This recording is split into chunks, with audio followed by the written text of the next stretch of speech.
अस्सलामु अलैकुम व रहमतुल्लाहि व बरकातहू।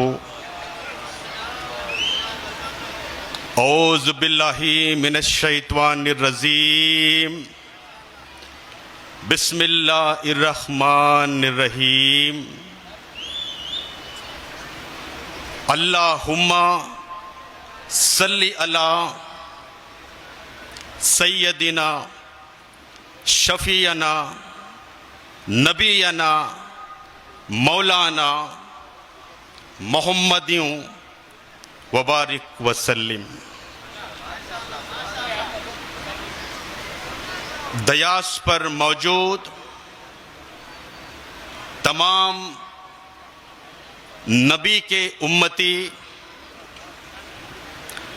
और दयास के नीचे बैठे हुए तमाम नबी के उम्मती, मैं फिर से एक बार आपको सबको फिर सलाम करना चाहता हूं। लेकिन मैं कन्नड़ जुबान बोलने वाला हूं, उर्दू मुझे उतनी नहीं आती, लेकिन फिर भी मैं आप तक पहुंचने की कोशिश करता हूं।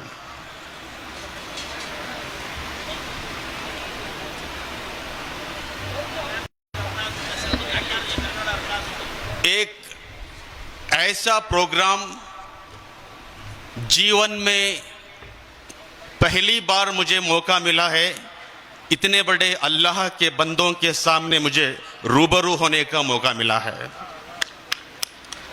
मैं खास करके, क्योंकि जिस भाषा में एक्सपर्ट होते हैं उनको बोलना है, जिनको वो समझ में नहीं आता है उनको सुनना है। इस्लाम एक ऐसी धर्म है, दीन है, दुनिया में ऐसा कोई धर्म है नहीं। शांति और अमन का पैगाम लेके सल्लल्लाहु अलैहि व आला वसल्लम नबी ने अरब के दरिंदों को पहले मुसलमान नहीं बनाया। अरब के दरिंदों को पहले नबी ने मुसलमान नहीं बनाया, पहले उनको अच्छा इंसान बनाया, बाद में उनको मुसलमान बनाया।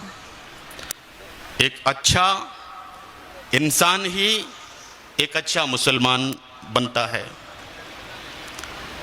इस्लाम को जानने के लिए, इस्लाम को समझने के लिए, इस्लाम को परखने के लिए मुसलमानों को मत देखिए, टोपी को मत देखिए, चेहरे को मत देखिए। इस्लाम को समझने के लिए कुरान को देखिए। इस्लाम को समझने के लिए नबी का उठना बैठना चलना, उनका अदब, उनकी बोली, उनकी जुबान, उनकी तहजीब, एक दूसरों से कैसे सलूट करना, नबी को देख के इस्लाम को जानिए, इस्लाम को समझिए। मुझे बहुत खुशी हो रही है ताकि इतने बड़े जलसे में मुझे शरीक होने का मुझे मौका मिला। अभी अभी तशरीफ रखे विश्व वक्कलिगा समाज के महास्वामी जी यहाँ पर मौजूद हैं, और कलकत्ता से आए मौलाना साहब 13 साल के पहले मैं कलकत्ता मौलाना जी का बयान सुनने के लिए गया था, नीचे बैठकर सुनता था।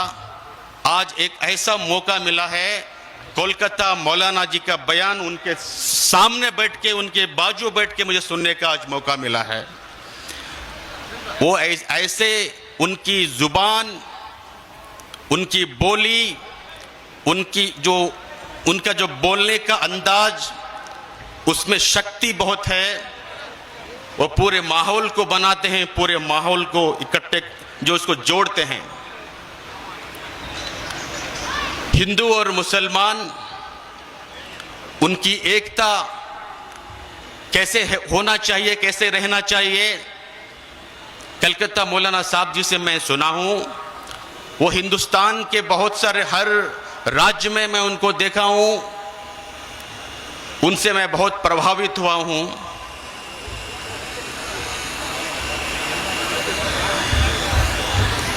आना है तो आ राह में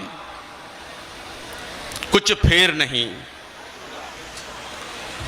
आना है तो आ राह में कुछ फेर नहीं, अल्लाह के घर में देर है पर अंधेर नहीं। आना है तो आ राह में कुछ फेर नहीं, अल्लाह के घर पे देर है पर अंधेर नहीं। जो कुछ भी तेरे दिल में है वो सब उसको खबर है, जो कुछ भी तेरे दिल में है वो सब उसको खबर है। बंदे तेरे हर हाल पे मालिक की नजर है, बंदे तेरे हर हाल पे उसका सीसीटीवी कैमरा है। जो तू नहीं कर पाएगा वो अल्लाह करेगा। जब तुझसे ना सुलझे हुए धंधे वो सब भगवान के इंसाफ पे छोड़ दे बंदे। जब तुझसे ना सुलझे हुए धंधे वो सब अल्लाह के इंसाफ पे छोड़ दे बंदे। तो हिंदू बनेगा ना मुसलमान बनेगा, इंसान की औलाद है, इंसान बनेगा। मालिक ने हर इंसान को इंसान बनाया, हमने उसे हिंदू या मुसलमान बनाया। कुदरत ने जो बख्शी थी हमें एक ही धरती, हमने कहीं भारत कहीं ईरान बनाया। जो तोड़ दे हर बंद वो तूफान बनेगा। तो हिंदू बनेगा ना मुसलमान बनेगा। ऐ दीन के ताजर ये वतन बेचने वाले,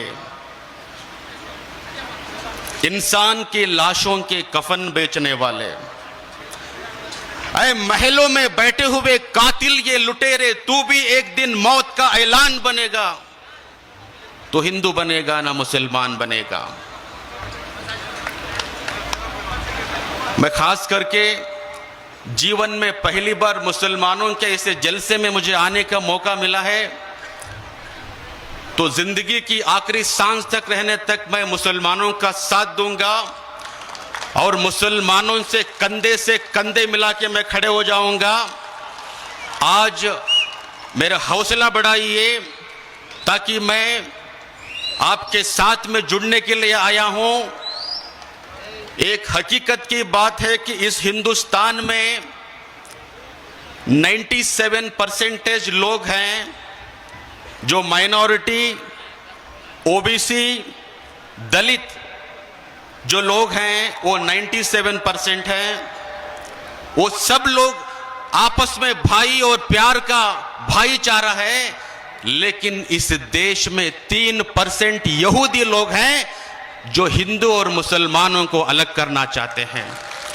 इस देश में वो 3% लोग हैं भारत के तहजीब को बिगाड़ना चाहते हैं। उन खतरनाक जहरीलों से हम लोगों को दूर रहना है।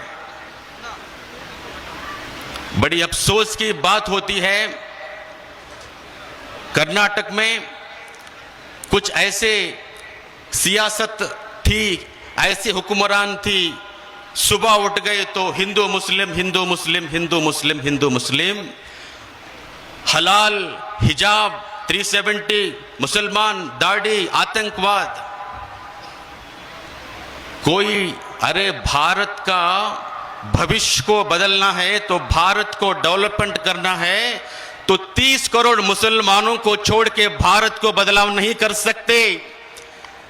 कन्याकुमारी से लेकर कश्मीर तक और आसाम से लेकर गुजरात तक 30 करोड़ मुसलमान इस भारत में हैं। 30 करोड़ दलित हैं। जय मीम जय भीम 30-60 करोड़ हैं, लेकिन भारत में दलितों से ना इस्तीफा होती है। भारत में दलितों को मंदिर में प्रवेश नहीं दिया जाता। एक जमाने में भारत में दलित भाइयों की इतनी हालत बिगड़ी थी, गले में उनको एक लोटा बांध के सड़क में घूमना था ताकि उसमें ही उनको थूकना पड़ता था। कमर पे एक पत्ता बांध के उनको जाना पड़ता था ताकि उनके कदम, दलितों के कदम, खुद दलित उनके पत्ते मिटाना था। कोई होटल में दलितों को प्रवेश नहीं करते थे, होटल में कोई चाय उनको नहीं देते थे। होटल के बाहर जो ग्लास रखा जाता था वो ग्लास उठाया कि उसमें ही चाय पीना पड़ता था दलितों को। और स्कूल में दलितों को एंट्री नहीं देते थे। अंबेडकर को कितना तकलीफ दिया गया है, उनको अंदर आने तक नहीं दिया। स्कूल में उनको पानी तक छूने नहीं दिया। दलितों के साथ में इतना ना इत्तेफाक हुआ है।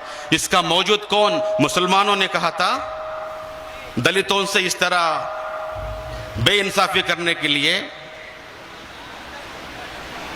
तो आज मुसलमान, मैं कलकत्ता मौलाना जी से मैं 13 साल के पहले सुना था, उन्होंने बोला था मुसलमान यहां के किराएदार नहीं है, मुसलमान यहां के हकदार हैं।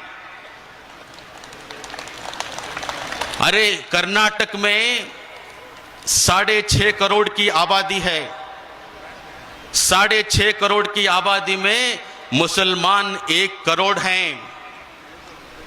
2011 में जनगणति जो किया गया था 76 लाख थी, आज मुसलमानों का 1 करोड़ है।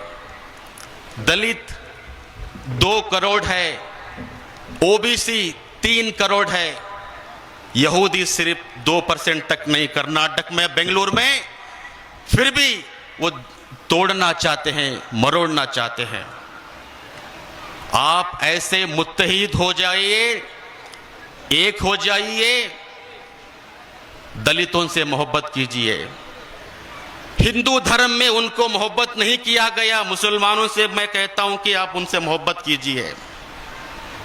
दलितों का साथ आप दीजिए, आपका साथ दलित देंगे। दलित और मुसलमान मिलकर पिछड़ों का साथ दीजिए। पिछड़े दलित मुसलमान होके इकट्ठे होके इस देश की रक्षा करना है। आप सब मिलके एक हो जाएंगे तो इन यहूदियों का कुछ काम नहीं, यहूदी कांप जाएंगे। मैं यहूदी इनडायरेक्टली बोल रहा हूं, आप जानते हैं कि कौन यहूदी है बेंगलुरु में, कर्नाटक में, हिंदुस्तान में। हिंदू मुस्लिम एकता जिंदाबाद। मैं सीधा वार कर रहा हूं। 2002 में 6000 मुसलमानों को कत्लेआम किया गया। कौन उसका जिम्मेदार है? उस वक्त में वजीर आला थे, आज क्या है वो आप जानते हैं। सारे एविडेंस को, सबूत को, गवाहियों को छुपाकर बेजुबान, मजलूम, यतीम, लावारिश, औरत, खवातीन, हजरात, मुसलमान लोगों को 2002 में कत्लेआम किया गया। मैंने बोला ना आपको, जो कुछ भी तेरे दिल में है वो सब उसको खबर है। अरे 2002 में जब तेरी हुकूमत थी, तेरे पास में वो कंट्रोलिंग था, तूने कंट्रोलिंग नहीं किया, कत्लेआम किया गया। साक्षी सबूत को तूने मिटाया होगा, लेकिन अल्लाह को सब कुछ पता है। कोर्ट को खरीदी किया होगा, पुलिस को खरीदी किया होगा, माहौल को खरीदी किया होगा, लेकिन मुसलमानों के जितने लोगों को कत्लेआम किया गया, कितने लोग बेवा हो गए, कितने लोग अपने बेटे को गुमा लिया है, कितने लोग अपने बच्चों को गवा लिया है, कितने लोगों के बदवा लगी होगी। ये 2 दिन की दुनिया है। 2 दिन की दुनिया में मैं उससे गुजारिश करना चाहता हूं, मैं नाम नहीं लेना चाहता हूं।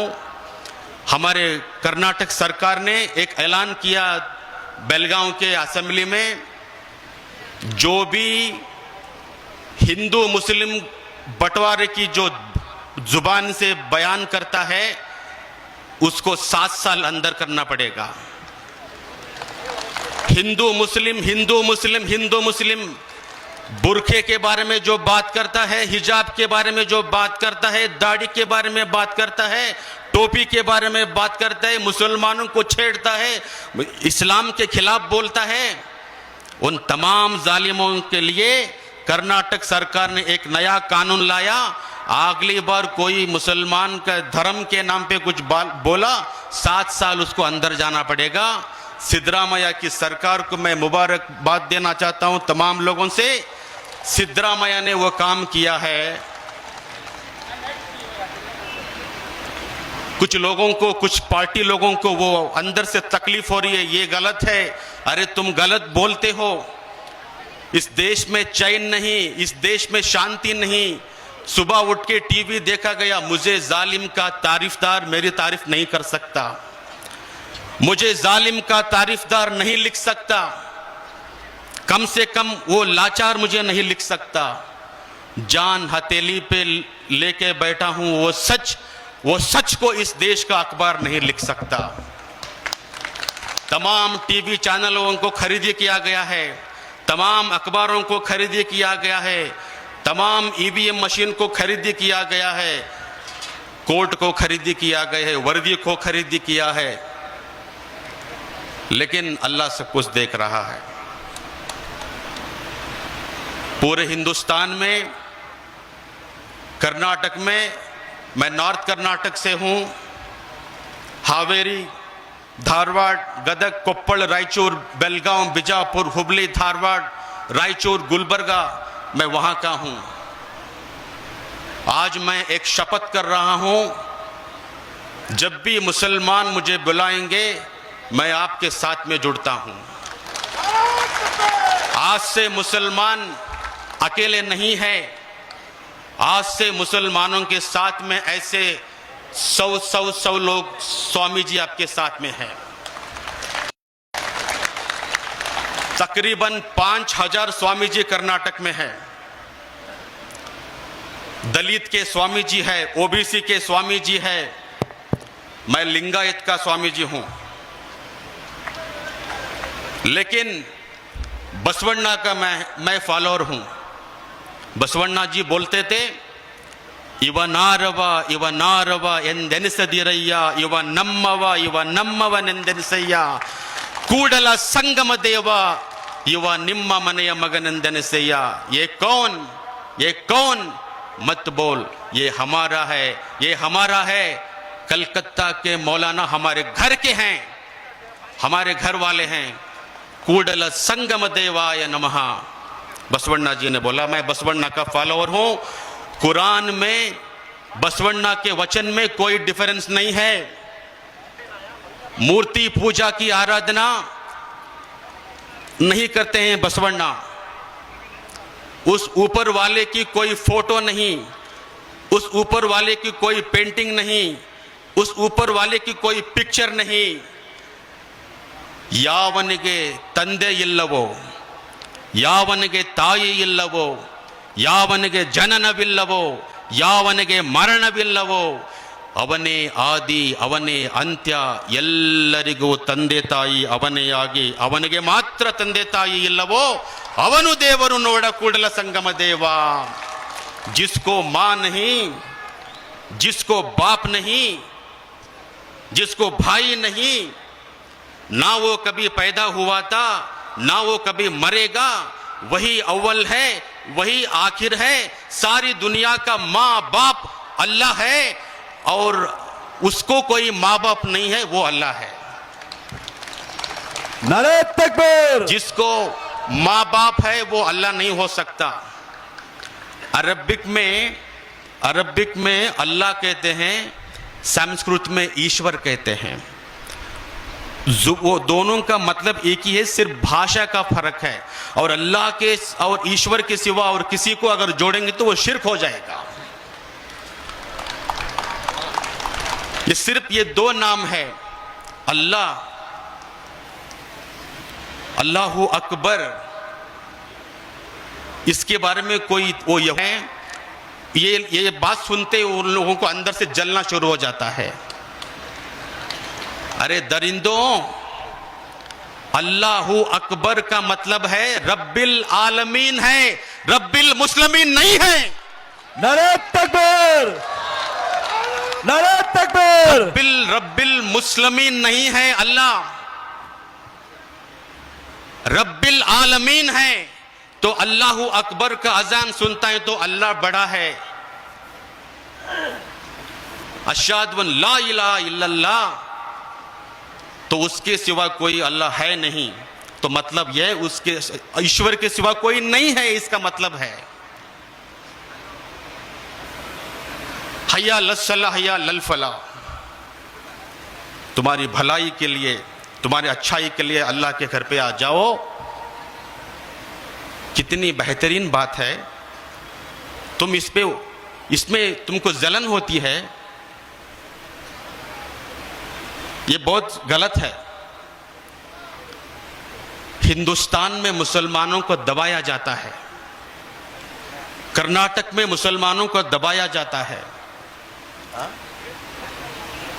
बेंगलुरु के जो भी आप मुसलमान फंक्शन करते हैं, जो भी आप उनको वोट करके एमएलए बनाते हैं, मंत्री बनाते हैं, वो यहां पर 5 मिनट में नहीं बैठते। 5 साल उनको आप वोट डाल के बिठाएं, वो 5 मिनट बैठने के लिए तैयार नहीं है।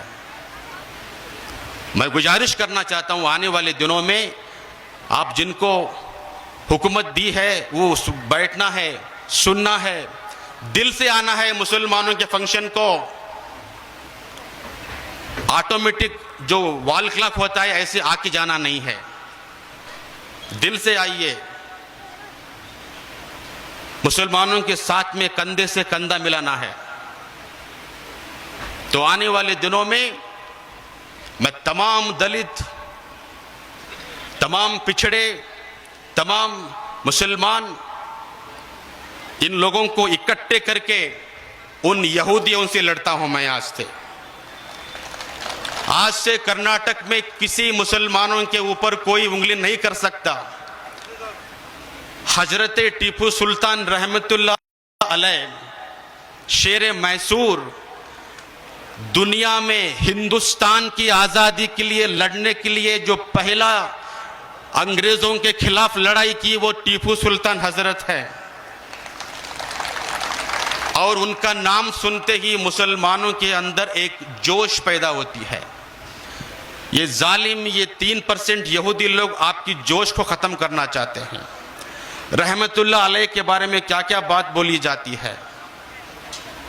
जब हजरत टीपू सुल्तान के बारे में ये यहूदी लोग बात करते हैं, दलित लोग आपकी आवाज नहीं उठाते।